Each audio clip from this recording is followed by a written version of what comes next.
Working in the fire department, what I decided to do is take my free time getting involved in the wellness space. He is a former firefighter, paramedic. He revolutionized modern wellness. A serial entrepreneur, Mr. Sam Tejada.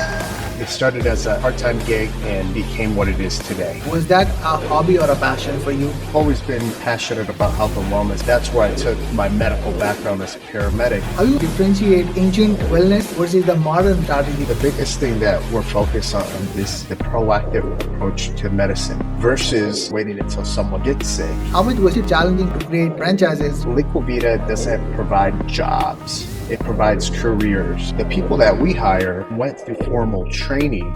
Those are all things that we've developed in the Liquivida franchise model. Having one or two locations is easy. Now, when you want to duplicate it, that takes a significant amount of work to develop. So please welcome Sam Tejada. Hey, Sam. Hey, RJ, how you doing? Thank you for having me. I'm great. How are you doing? I'm doing well. It's a beautiful day here in paradise in South Florida. Awesome. Well, your journey is truly inspiring. Like starting your company as as a part-time with being a full-time firefighter, and just make that and excelled it to a point where it influenced a life of a lot of people. So but for you, how that spark actually started in the first place? Well, working in the fire department for many years, I worked in public service as a firefighter paramedic for 12 years. The firefighters here in South Florida, we have a very unique schedule, right? Our schedule is work 24 hours on, 24 hours straight, and then we're off for 48 hours. So during those 48 hours, you have two options. You can spend the little bit of money that you've made working your government job as a firefighter paramedic, or you could do what most firefighters do is supplement their income on their days off by doing some kind of service work, some kind of trade, owning a landscaping company, pressure cleaning, working part-time in the hospital, in the ERs. And what I decided to do is take my free time on my days off, supplement my income by getting involved in the wellness space, starting off with IV vitamin therapy. It started as a part-time gig just to supplement my income. And it was something that kind of grew its own legs and became what it is today. That's amazing. So with that particular aspect, was getting into the wellness company, even though you chose or selected that even in your part-time, was that a hobby or a passion for you that time? Well, yeah, I've always been passionate about health and wellness. I used to actually compete in the world of bodybuilding, men's physique to be exact, in my early 20s. So I was always a health enthusiast, very much so into nutrition, more on the biochemistry side of how your body performs internally. And that's where I took, my medical background as a paramedic, understanding the human anatomy and the human biology, and connected that with some of the different services and modalities in the wellness space, more on the clinical side, to be able to start not just helping myself out throughout my health and wellness journey, but to help other people out. Obviously, my background as a firefighter paramedic, I've always wanted a job that's rewarding, that I can see a lot of my hard work come to fruition. And why not do it in a way of health and wellness and prevention? Yeah, that's really interesting. So for you, being as a firefighter, what are the traits you think that you actually carried off in the business as well? So what do you think about that? Well, if I understand what you're asking here, I would say is a few things. So, the business side is something that has come to me naturally. I wouldn't say the fire department has fed anything to my success in business, but what I will say is that being a firefighter paramedic and gaining those skill sets in the medical field is what allowed me to actually launch Liquivida. Because I was the first employee, I was the guy that was going to people's homes and delivering these nutrients intravenously. And the only reason I was able to do that is because obviously I was licensed as a paramedic to do so. Yeah, makes total sense. So it's almost been a decade since you started, which is definitely amazing. what would the transition that actually happened from the time you started in the modern wellness space to the time right now? That 10 years can change a lot of things, right? So, like, what are the transitions that you actually witnessed, which were enormous changes in the modern wellness industry? Well, internally, as the organization grew, there was a lot of noticeable changes on my end, right? Not speaking on behalf of the industry, I'm speaking more as in Liquivida, from being a one-man show to then having an organization that consists of over 450 people in strategic roles, right? And those transitions, as an organization grows and develops, and systems and processes go into place and automation goes into place, you start to see many changes happen internally. And that's not just here in the US, but even globally, where we have our global operators or GOs in different parts of the globe that are helping us scale our business and further structure what we have in place administratively and operationally. So initially, obviously starting as the single employee of Liquivida, after a year of doing that, I put a whole team together, a management team of 5 equity partners, to be able to, on a fireman's salary, to be able to afford to grow this business towards that. Financially, I wasn't able to do it on a fireman's salary. So that's where I pitched my idea to a handful of people that became my partners, our attorneys, our CFO, our chief marketing officer, and our chief medical officer.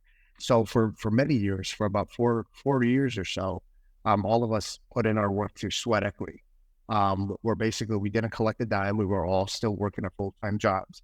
And we developed this company to what it is today, where it's a multi-million-dollar company servicing, patients and doctors all throughout the United States. Yeah, yeah, that's really amazing. Especially it is a prime example of not ending up in a victim mentality, where you can start everything in the initial start and then go around and see like who comes in a better role and then just go from there as well, right? Right. Yeah, that's cool. So like when we talk about like modern wellness, I'm really trying to understand the fact is how you actually differentiate of somebody who's actually using ancient strategies, which was old orthodox, versus the modern strategies, which might be different, but ending up in either a same result or a better outcome for a person in any way or shape. How you actually differentiate the ancient wellness side, how people were using in the past, or the modern side, or how people are using in the future or in the current state? How you actually differentiate the difference between both of those? So when you talk about the modern wellness industry, the biggest thing that we're focused on is more of the proactive preventative approach to medicine versus what we're comparing it to is, traditional medicine. It's more of a sick cure model where it's very reactive. Where what we do in traditional medicine is we're waiting until someone's getting sick or gets sick, and then from there try to take care of them and minimize their symptoms. The level of curing whatever the root cause is, it's not necessarily there. And by no ways or means am I disregarding traditional medicine. I think traditional medicine has a place and has saved many, many lives, right? But what we do is more of taking that proactive preventative approach to medicine, where our goal is to not even allow you and your body to ever even need traditional medicine, right? So if you can prevent it where you don't need some of these traditional treatments because you're not going to get sick, that's our goal, is for you to be able to have, number one, the knowledge and skill set to be able to take care of your health where you don't end up having these chronic illnesses and disease. I mean, what I'm understanding right now is the difference between both of those is that first, like in the traditional way, you mostly end up being sick and then getting treated instead of like preventing it in the first place, right? Correct. Got it. That makes sense. So with the aspect of that, you also started to, when you started to expand, you created these like multiple franchises as well. With even in the other business models, franchises is having a more robust SOPs, like transfer it, and it is more around product based, and it is more around productized. But when it comes to the wellness side, I feel like it have requires a lot of work. So like how much it was challenging for you to create franchises based off the modern wellness and the medical side of it as well. Yeah, so definitely creating a franchise model on the wellness side, where it's a lot of these actual services that require a particular skill set on a medical standpoint, where these are things that they don't teach you in medical school. These are things that you learn through fellowships, through accredited organizations post medical school. It has been challenging, So one thing I tell people, Liquivida, when it comes to the franchise world, and I say this to our franchisees as they come aboard, is that Liquivida doesn't provide jobs; it provides careers. And the difference is, and I'll give you an example. I was communicating with a franchise prospect that was potentially interested in opening up a Liquivida franchise. And this prospect owns a bunch of, almost like a fast food restaurant. They make burritos on the go, Mexican burritos. And one of the things that he brought up in the conversation, he says, one of the issues they have in their burrito franchise is that staff retention, employee retention. And I told him, I says, well, elaborate on that a little bit. And he says, well, most of his employees, they last for 2 years and then they go elsewhere. And I asked him why. And he says, well, most of their employees are either high school kids or college kids. And typically, the high school kids are usually either junior or senior year in high school. And they usually end up going off to college somewhere. So, then they're no longer around the burrito store. And then the college kids, once they're done with college, they typically end up going to their field of choice of what they went to school for. So now with Liquivida, on the other hand, the people that we hire are people that went through some kind of formal training to do this as a career, right? So we have people with master's degrees, with doctorates, like our medical practitioners. We have a lot of employees with vocational degrees, like some of our nurses or paramedics that do the administration of some of our treatments. Our estheticians that do the facials. These are people that have spent 2-3 years going to school because this is what they want to do for a career. So a little bit different. It's a little bit more challenging because, when you're talking about putting someone in a employee position, that it's a career, well, you have to treat it like this is something that, has all of the benefits that a typical career would have, meaning medical insurance, retirement options, 401k. So those are all things that we've developed in the Liquivida franchise model to make sure we offer these things to the employees that we bring on board. I mean, like that's a massive difference between like how they were doing it and on the other side, how you were doing it, right? You were considering it as more of a business side, not as a way just to get things done, at least for now, and then panic later on. Correct? Yeah. I mean, that's the truth, and it's one thing when you have 1 or 2 locations of your own, of any business. Definitely. At the point in time that you're planning on duplicating the business and you want any location you open to perform and act in the same way as all of your other locations, that's where now you have to start tapping into different systems and processes so things are consistent. So having 1 or 2 locations, that's easy. Now when you want to duplicate it and make sure every location is representing the initial location of how the brand was established, the culture of the business, then that takes a significant amount of work, and that takes many people to develop and continue to grow. Yeah, exactly. So on the basis of that, I think it's going to be an interesting question to ask because a lot of people, especially a lot of entrepreneurs who gets into the online stuff or who start to make money, but on the other side, even though they're making money, they're not happy. and money and fulfillment is not, is not similar, not exactly the case. And some people, just to be in their sanity, love to take supplements, love to do yoga, love to do meditation, stuff like that. So for you, who is definitely a successful business owner, how somebody should take their business on the growth side without losing their sanity. So how they can grow their business without losing their sanity? What are the main characteristics or points you think are essential for somebody to be a fighting entrepreneur, I would say? Yeah, well, well, being an entrepreneur throughout that succeeding process, it's very easy to lose your sanity, right? First thing first is you have to be happy with what you're doing as a career choice, regardless if you're working for someone or you're working for yourself. So whatever you decide to do as a career, and if that's you being a business owner, most importantly is you have to find something that's rewarding, right?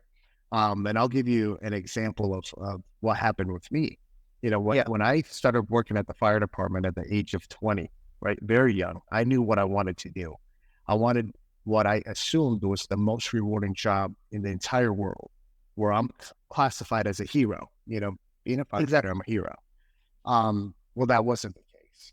When I worked at the fire department, what ended up happening is we would run these 911 EMS calls, these emergency medical service calls, and we would take these patients to the hospital. We would tell the patient what they need to do so they don't end up back in the hospital. We would hear the doctors tell these patients what they need to do. And unfortunately, a lot of the people that we would run these emergency calls on, they didn't want to help themselves. So you know what would happen? Two to 3 days later, we were back there picking them up from their homes and taking them to the emergency room in the hospital. So it wasn't rewarding. Unfortunately, I didn't see my hard work of why I went to school and became a firefighter paramedic come to fruition. And now, listen, don't get me wrong. Whether the car accidents and the fires where you had those immediate saves and you actually saved someone out of there, you did, but that was about 10% of the job. Now with Liquivida, going into the proactive preventative approach to health and wellness medicine, right? Having our clinics, we don't take insurance. What we do is all out-of-pocket pay. The people that come to Liquivida, they want to help themselves, right? So what ended up happening was the complete opposite of where, 80% of my clientele with Liquivida, these people actually listen to what we tell them, what the doctors tell them. And about 80% of the time, we're seeing all of our hard work come to fruition. And truthfully, RJ, that's one of the most rewarding things you can ever experience in business, especially in my line of work in business, is when you see, people change their life, health and wellness wise. You see them lose a tremendous amount of weight. You see them look better, feel better. Their self-esteem is out the roof. That's what's rewarding. And that's what keeps me going. Wow. So like changing that self-behavior just because what you need to do in order to change the self-behavior is a crucial thing, right? Right. Got it. Yeah, because like, as you mentioned, with your story right now, it's like most people are like, oh, we want to do it, but we kind of like, they're dabbling in a lot of cases. They're like, oh, we want to save ourselves, but kind of not, because we don't want to put the hard work and effort just to make those things work out. So that's, I think, what I'm getting like from what you said. Yeah, that's exactly it. With our patients, they really do want to put in the effort. And, when you surround yourself with the right energy, where you're surrounding yourself, even though they're our clients, but when you start surrounding yourself with people that have that motivation, that do want to take care of themselves and have that positive energy, you start vibing on it, and it elevates you internally, mentally, physically. That's who I'm surrounding myself with, people that want to make a difference. They want to make a difference in themselves. And when you get exposed to that day in and day out, it's almost like an extension cord that plugs into the electrical outlet. And now I'm fully energized and want to do more and more. Yeah. Amazing. So one thing I really love to add from a lot of people out there, especially who have a wide range of team members or different products or how they're expanding, etc., is how they keep their mental bandwidth completely clear, concise while growing their team members, stuff like that, and growing their business and having a clear mental bandwidth. So for a lot of people out there, it sometimes becomes chaos, especially even like when growing their team. Then like, it's not going according to the plan. Something is wrong here. Something goes wrong here. So for you personally, since you're not only growing the customers and expanding or the franchise and expanding, you're also expanding your team in of itself. So like for you, how you keep that mental bandwidth around that just to make sure most of the things happens how it was supposed to happen. Well, you know, the one thing I'll say is you have to have multiple filters in place to keep that your mindset in the right direction, right? And what I mean by multiple different filters is as your team starts to grow, you have different levels of leadership in your hierarchy. I'm not dealing with the mundane task on a day-to-day basis at the store levels. What I'm doing as the president and founder of the organization is I'm providing leadership to my C-level executives. So as long as you have those filters in place, and it allows you to keep your focus on the bigger picture, that's what's most important. Alongside with that, on a personal level, there's three things that you should always focus on to keep your mental, emotional, spiritual, all of that in the right direction. And that's mind, body, spirit, right? You have to make sure you're taking care of your mind.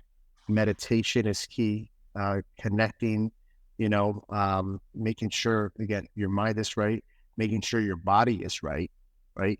Your being of your body is extremely important, making sure you're feeding yourself all of the proper nutrients, making sure that you're physically working out, exercising. Movement is one thing that I always tell people. And then that spiritual connection, regardless what religion you come from or that you represent, making sure that you have that spiritual connection, even if it's something that you're just connecting with the earth and the different frequencies. Those three things are extremely important throughout that succeeding process. Makes sense. So since I know for a fact that, Liquivida offers like different range of services, like one of them is also the body enhancement, right? In a lot of different ways as well.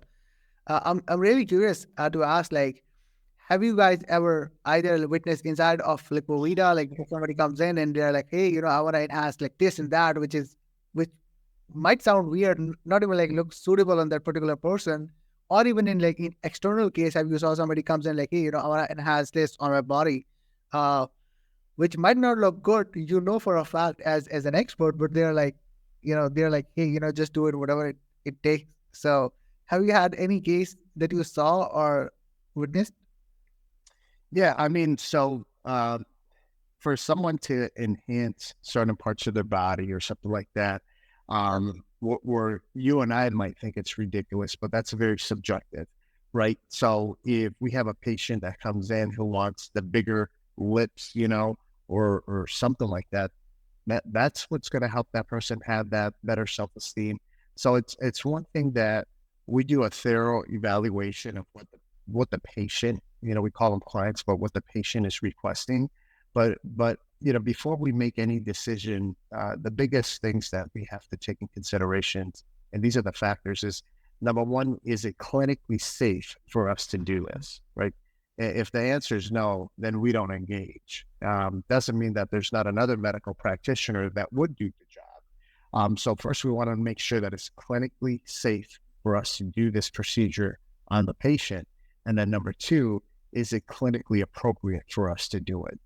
Because there is, ethics involved, and we're not just going to start transforming people because they want to be transformed. And that's one thing that we've seen in the years that have come recently, is with a lot of the Kim Kardashians on TV and all these people that are into beauty, all of a sudden our aesthetic side, that our targeted demographic was age 35 and up. Now we have parents contacting us to see if their 16-year-old kid can come get their lips done, which obviously for us, that's a big no. You have to be at least an adult to make those decisions. Oh wow, this is like crazy. Like just to even like hear that. So do you think like in any way or case, the social media is affected that even in the younger generation in of itself?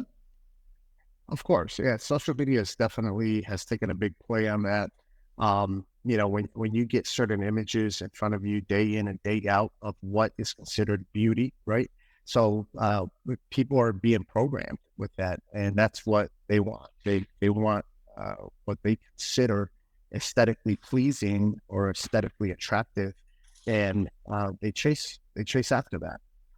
So again, it's one thing that we have to, especially on the aesthetic side, is make sure that it's clinically safe and clinically appropriate for us to do so. Awesome, awesome. So apart from that, you recently launched your book. First of all, congratulations. How to Win in Modern Wellness. It was definitely an amazing launch. For the people who don't know about that, can you like let us know like what that book is all about? You had so many other co-authors who were the part of the book as well. Can you like walk us through a little bit of it? Like what was the book all about, and how it can help other people out who's listening or watching? Yeah, absolutely. So I did recently just publish my book, How to Win in Modern Wellness. It's available on Amazon. In the book that I put together, there's several very sharp minds that have been interviewed in the book. They all have their own separate chapters in the book. And what motivated me to put this book together is when I first got into the industry, I decided to go against the cutthroat mentality. And what does that mean? Um, my competitors, I built relationships with them instead of being against them from the beginning. So a lot of the leaders in the health and wellness industry, specializing in modern wellness, a lot of those competitors, I've built very, very strong relationships. Some of them are top CEOs of their companies. We have attorneys in the industries, marketers in the industry, doctors inside of the industry, other franchisors. And what I did is give them the opportunity to have a chapter in my book. And, what we're talking about is how we're all winning together in this world of modern wellness. So everyone talks about some of their challenges, some of the things that they see coming in the future in the health and wellness industry, how they did it also.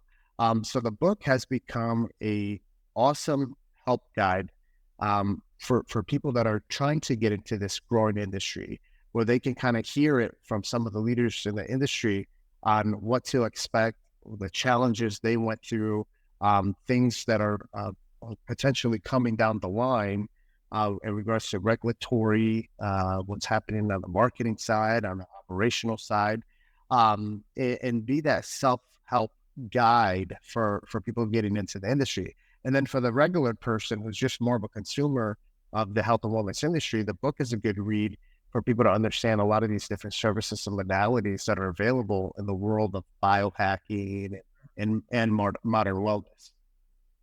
Got it, got it. So first of all, like I will post up the link of the book in the description down below, so that people can put their hands over, and even like for most of the people who are the consumer side can at least understand some factors directly from the expert instead of taking like so many opinions there that are on, let's say, on Google or YouTube, and then deciding to the fact which might suits them based of their personality and etc. Right. Awesome. Yeah, that's great. Well, Sam, first of all, thank you so much for being on the show today out there. What is your next goal? What is your next plan? Where are you heading at the moment? Well, my goal is to bring health and wellness to the masses, bring it all throughout the United States, and open up more health and wellness centers. Obviously, we also are on the pharmacy side, where we've helped a large pharmacy develop their IV vitamin therapy line through Liquivida as the branding component. And our goal is to get more of our product throughout the United States into more doctors' hands that are offering IV nutrition. Amazing, amazing. Well, I will put up all of the links in the description down below of Sam and his products and the book, also in the show notes, so most people can go in and check those out and be the part of Sam's world. Well, Sam, thank you so much once again. Any last thing you want to say before we round the show up? RJ, again, most important thing here is we always talk about success. We always talk about growing our business and hopefully having that big exit, that big payday one day.